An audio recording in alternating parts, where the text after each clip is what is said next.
Why did Balaam go back to the prayer room? Because he wanted the money. You know, too often we're like Balaam, aren't we? The Word of God is clear.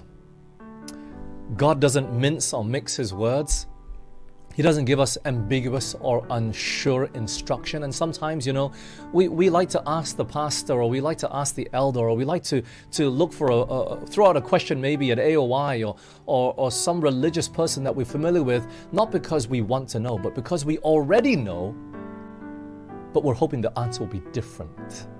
That God would grant us the desires of our carnal heart.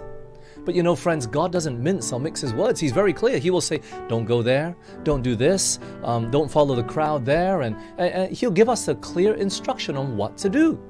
Let me be clearer. God says, don't date this girl. She's a non-Adventist. I got someone better for you. The instruction is very clear. Don't break the Sabbath. I have a better job or course of study for you. I'll open the Red Sea for you. Don't worry. God's instruction is very clear.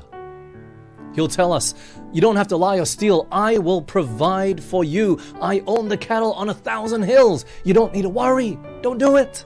The instruction is very clear. We don't need to go back to the prayer room and ask, God, should I steal? Or in this case, Balaam, should I curse the people? God, should I? God's instruction is always clear, friends. He doesn't judge us on unclear or ambiguous answers. He's not unjust to do such a thing, that I will judge you even though my instruction is not clear. That's not fair, right? If you speed down the road and 1 minute it says 50, and then 100 meters later it says 60, and then 100 meters later it goes down to 40, the government can't judge us on something that's unclear. But God doesn't change. And He doesn't change with His answer to Balaam. But yet, because Balaam is coming, God knows his heart. Balaam just really wants to go. He wasn't seeking God's will to do it.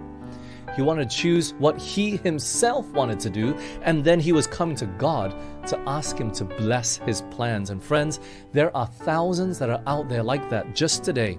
We would have no difficulty following the Bible if it is in line with our own desires and our own inclinations.